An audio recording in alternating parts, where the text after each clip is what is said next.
Welcome to episode 2 of Autism Insights. I'm your host, Bill Locke. In this episode, we're going to feature the story of Sally and George and Brenda Friesen. Brenda is their 39-year-old daughter with autism. Sally and George set up a house with a special staffing system for Brenda so she could become more independent and pursue her career as an artist.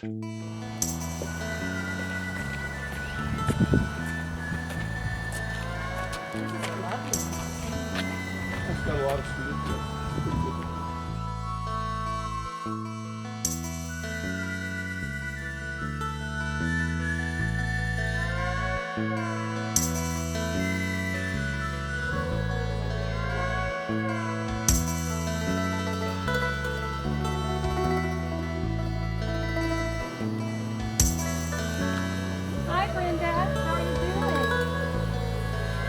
Are you watering for me? Yeah. Oh, your plants are looking good. I just assumed Brenda was going to be quite a normal child too, you know. But from the get-go, she had issues. She was really a large baby. She was 10 pounds, 10 ounces.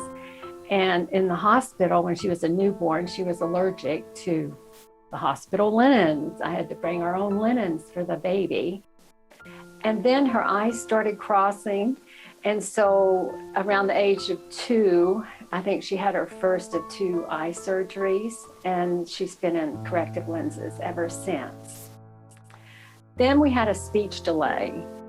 And so at age 3, the Alberta Children's Hospital did a developmental assessment on her, and she had a developmental disability. So then they enrolled her in a language and behavior because she was an impulsive child, and she was always getting into trouble, and she was hyperactive. My whole life was kind of like trying to fix her, make her the best she could be, overcome these obstacles.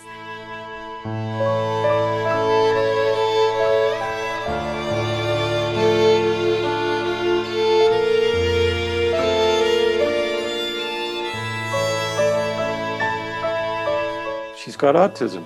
Right. How did you feel when you found that out? Well, it was good to finally know something, because now she's considered complex needs, but it kind of just adds up, Were you relieved? I think so. Yeah, to know there was a reason for this. Mm-hmm. So you find out, okay, you've got this key. You think, okay, Right. Okay, at last we know. We know. Okay, we've got a name for this condition that she's got. Okay, and so you take a different tact, right? And what were things that you did differently after you found out that she had autism? Well, I started reading a whole lot about autism, and then it kind of explained some of her moods and whatever. Yeah. She was always kind of a moody child. She didn't really, her social skills were really off, for one thing. So then it just started adding up.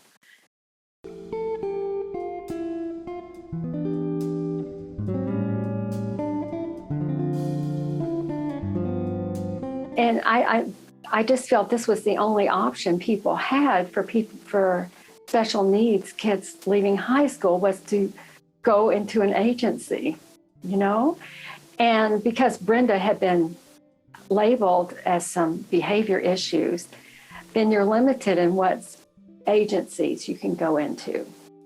So we went through 3 agencies in about a 5-year period, and they would work for a while, and then she would do something that would get her in trouble, and they would give her the boot. It was like the worst time of our life, really.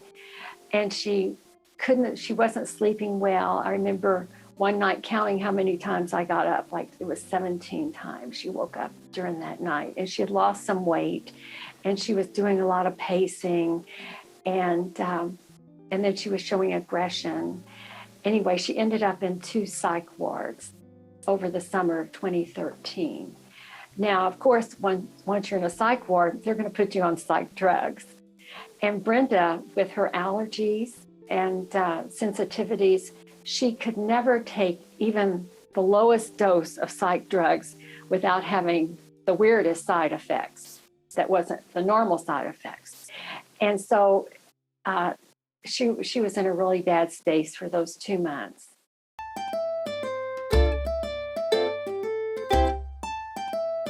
When she was in her 20s, we tried moving her, into her own place. And then it wasn't until she was 35, she said, what 35-year-old still lives with their parents? And I told my husband, oh my goodness, we have to go house hunting now. We have to get a house. And so we got a house within like a 2 to 3 minute drive from our own house. I was able to get funding for 24/7 staffing for Brenda. They have a nice patch like last year.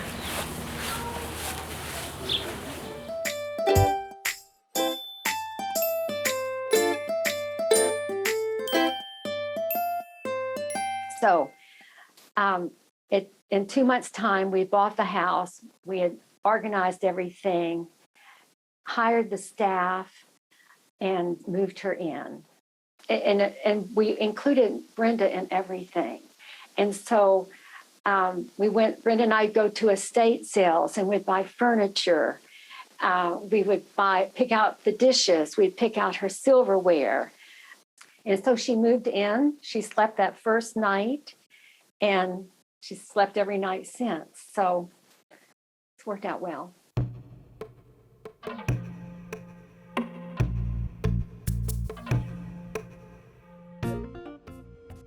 I think a lot of people would be interested in what you have to do to manage all of this. What goes into having a situation like this? To manage it, I have to do the hiring, and I have to set up the schedule. And Brenda always wants to know who is coming, when they're coming. And so I just do up a little schedule. George, I want to go over the schedule with you. Okay. It's not next week, it's the week after. Okay, so Sunday through Saturday. So I thought Ola's going to do those 4 overnights, and then Sophia 2, Kirsten's 1. Okay. And it looks pretty good, don't you think? And then here's the day staff. So we got all of it covered. You're in good shape this week because you're only doing 1 day. Yeah, well, Brenda wants to go to Water Valley that day, so I'm going to do the Sunday morning shift. And maybe you go with us and you do lunch. And so the staff, they have to write a paragraph, or however much they want to write, but basically saying how their shift went. Well, it sounds like it was a good day. Yeah, it was a great day. A lot of fun. Brenda had a good time too. You know, and it could be, what is Brenda doing? What is her mood today? What is she eating?